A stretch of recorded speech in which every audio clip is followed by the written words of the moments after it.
بسم اللہ الرحمن الرحیم۔ السلام علیکم ورحمۃ اللہ وبرکاتہ۔ معزز ناظرین و سامعین کرام، آج ہم آپ کے سامنے مسلمانوں کی حبشہ کی طرف ہجرت اور شیب ابی طالب میں قید ہونا اس کا واقعہ لے کر حاضر ہوئے ہیں۔ معزز ناظرین و سامعین کرام، مسلمانوں کو اور ان کے سردار فخر دو عالم صلی اللہ علیہ وسلم کو جب کفار سے تکالیف پہنچتی ہی رہیں اور آئے دن ان میں بجائے کمی کے اضافہ ہی ہوتا رہا، تو حضور صلی اللہ علیہ وسلم نے صحابہ رضی اللہ تعالی عنہم اجمعین کو اس کی اجازت فرما دی کہ وہ یہاں سے کسی دوسری جگہ چلے جائیں۔ تو بہت سے حضرات نے حبشہ کی طرف ہجرت فرمائی۔ حبشہ کے بادشاہ اگرچہ نصرانی تھے اور اس وقت تک مسلمان نہ ہوئے تھے، مگر ان کے رحم دل اور منصف مزاج ہونے کی شہرت تھی۔ چنانچہ نبوت کے 5 برس رجب کے مہینہ میں پہلی جماعت کے 11 یا 12 مرد اور 4 یا 5 عورتوں نے حبشہ کی طرف ہجرت کی۔ مکہ والوں نے ان کا پیچھا بھی کیا کہ یہ نہ جا سکیں، مگر یہ لوگ ہاتھ نہ آئے۔ وہاں پہنچ کر ان کو یہ خبر ملی کہ مکہ والے سب مسلمان ہو گئے اور اسلام کو غلبہ ہو گیا۔ اس خبر سے یہ حضرات بہت خوش ہوئے اور اپنے وطن واپس آ گئے، لیکن مکہ مکرمہ کے قریب پہنچ کر معلوم ہوا کہ یہ خبر غلط تھی اور مکہ والے اسی طرح بلکہ اس سے بھی زیادہ دشمنی اور تکلیفیں پہنچانے میں مصروف ہیں۔ تو بڑی دقت ہوئی۔ ان میں سے بعض حضرات وہیں سے واپس ہو گئے اور بعض کسی کی پناہ لے کر مکہ مکرمہ میں داخل ہوئے۔ یہ حبشہ کی پہلی ہجرت کہلاتی ہے۔ اس کے بعد ایک بڑی جماعت نے جو 83 مرد اور 18 عورتوں پر مشتمل تھی متفرق طور پر ہجرت کی، اور یہ حبشہ کی دوسری ہجرت کہلاتی ہے۔ بعض صحابہ کرام رضی اللہ تعالی عنہم اجمعین نے دونوں ہجرتیں کی اور بعض نے ایک ہجرت کی۔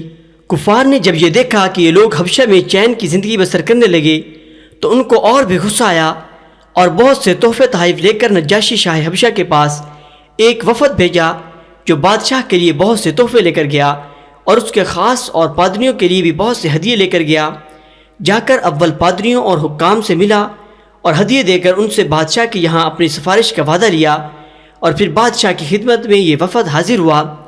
اول بادشاہ کو سجدہ کیا اور پھر تحفے پیش کر کے اپنی درخواست پیش کی، اور رشوت خور حکام نے تائید کی۔ انہوں نے کہا کہ اے بادشاہ، ہماری قوم کے چند بیوقوف لڑکے اپنے قدیمی دین کو چھوڑ کر ایک نئے دین میں داخل ہو گئے ہیں، جس کو نہ ہم جانتے ہیں نہ آپ جانتے ہیں، اور آپ کے ملک میں آ کر رہنے لگے۔ ہم کو شرفائے مکہ نے اور ان لوگوں کے باپ، چچا اور رشتہ داروں نے بھیجا ہے کہ ان کو واپس لائیں، آپ ان کو ہمارے سپرد کر دیں۔ بادشاہ نے کہا کہ جن لوگوں نے میری پناہ پکڑی ہے، بغیر تحقیق کیے ان کو حوالہ نہیں کر سکتا۔ اول بلا کر تحقیق کر لوں، اگر یہ صحیح ہوا تو حوالہ کر دوں گا۔ چنانچہ مسلمانوں کو بلایا گیا۔ مسلمان اول بہت پریشان ہوئے کہ کیا کریں، مگر اللہ کے فضل نے مدد کی اور ہمت سے یہ طے کیا کہ چلنا چاہیے اور صاف بات کہنا چاہیے، اور بادشاہ کے یہاں پہنچ کر سلام کیا۔ کسی نے اعتراض کیا کہ تم نے بادشاہ کو آداب شاہی کے موافق سجدہ نہیں کیا۔ ان لوگوں نے کہا کہ ہمارے نبی نے اللہ کے سوا کسی کو سجدہ کرنے کی اجازت نہیں دی۔ اس کے بعد بادشاہ نے ان سے حالات دریافت کیے۔ حضرت جعفر طیار رضی اللہ تعالی عنہ آگے بڑھے اور فرمایا کہ ہم لوگ جہالت میں پڑے ہوئے تھے، نہ اللہ کو جانتے تھے نہ اس کے رسولوں سے واقف تھے، پتھروں کو پوجتے تھے، مردار کھاتے تھے، برے کام کرتے تھے، رشتہ ناتوں کو توڑتے تھے، ہم میں سے کبھی ضعیف کو ہلاک کر دیتا تھا۔ ہم اسی حال میں تھے کہ اللہ نے اپنا ایک رسول بھیجا، جس کے نسب کو، اس کی سچائی کو، اس کی امانت داری کو، پرہیزگاری کو ہم خوب جانتے ہیں۔ اس نے ہم کو ایک اللہ وحدہ لا شریک ہو کی عبادت کی طرف بلایا اور پتھروں اور بتوں کو پوجنے سے سخت منع فرمایا۔ اس نے ہم کو اچھے کام کرنے کا حکم دیا، برے کاموں سے منع کیا۔ اس نے ہم کو سچ بولنے کا حکم دیا، امانت داری کا حکم دیا، صلہ رحمی کا حکم کیا، پڑوسی کے ساتھ اچھا برتاؤ کرنے کا حکم دیا، نماز، روزہ، صدقہ، خیرات کا حکم دیا، اور اچھے اخلاق تعلیم کیے۔ زنا، بدکاری، جھوٹ بولنا، یتیم کا مال کھانا، کسی پر تہمت لگانا اور اس قسم کے برے عمل سے منع فرمایا۔ ہم کو قرآن پاک کی تعلیم دی، ہم اس پر ایمان لائے اور اس کے فرمان کی تعمیل کی، جس پر ہماری قوم ہماری دشمن ہو گئی اور ہم کو ہر طرح سے ستایا۔ ہم لوگ مجبور ہو کر تمہاری پناہ میں اپنے نبی کے ارشاد سے آئے ہیں۔ بادشاہ نے کہا کہ اچھا، جو قرآن تمہارے نبی لے کر آئے ہیں وہ کچھ مجھے بھی تو سناؤ۔ حضرت جعفر طیار رضی اللہ تعالیٰ عنہ نے سورۃ مریم کی اول کی آیتیں پڑھیں، جس کو سن کر بادشاہ بھی رو دیا اور اس کے پادری بھی جو کثرت سے موجود تھے سب کے سب اس قدر روئے کہ داڑھیاں تر ہو گئیں۔ اس کے بعد بادشاہ نے کہا کہ خدا کی قسم یہ کلام اور جو کلام حضرت موسیٰ علیہ السلام لے کر آئے تھے ایک ہی نور سے نکلے ہیں، اور ان لوگوں سے صاف انکار کر دیا کہ میں ان کو تمہارے حوالے نہیں کر سکتا۔ وہ لوگ بڑے پریشان ہوئے کہ بڑی ذلت اٹھانا پڑی۔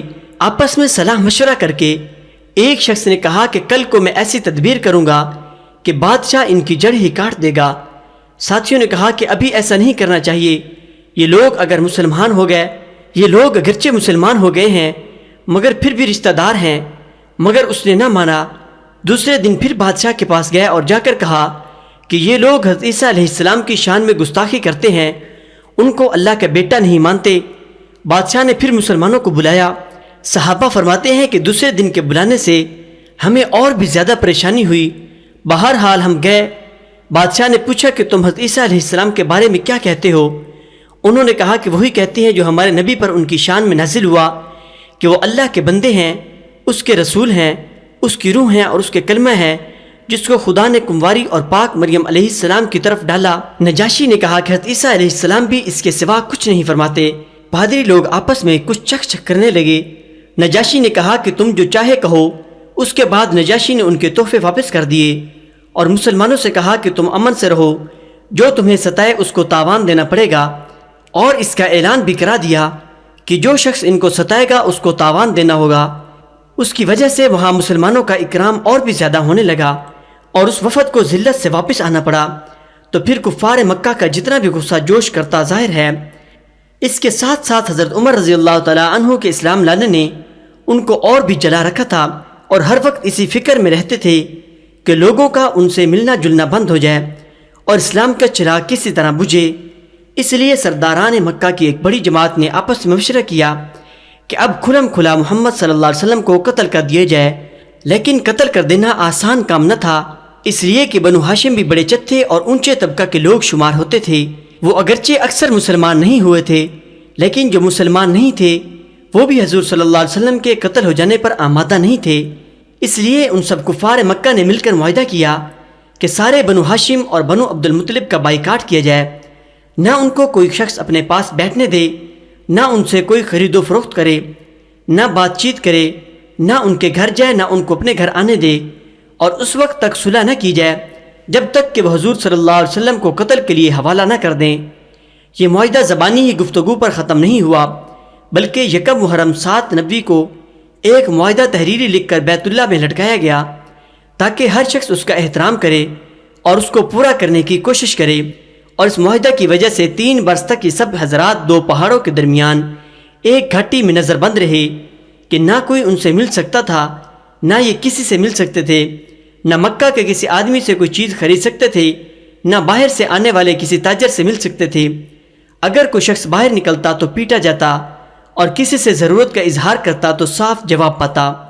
معمولی سا سامان غلہ وغیرہ جو ان لوگوں کے پاس تھا وہ کہاں تک کام دیتا۔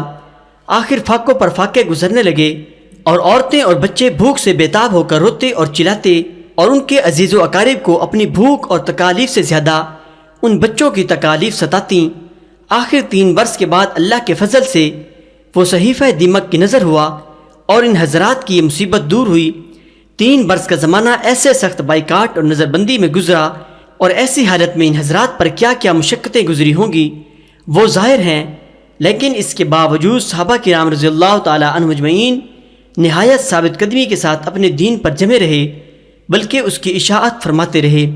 معزز ناظرین و سامعین کرام، بے شک حضور علیہ السلام کے پیارے صحابہ کرام رضی اللہ تعالی عنہ مجمعین کی زندگیاں ہمارے لیے مشعل راہ ہیں۔ جس طرح صحابہ کرام نے استقامت کے ساتھ دین اسلام کا دفاع کیا، اسی طرح ہمیں بھی اپنے اس دین کی حفاظت کرنی چاہیے۔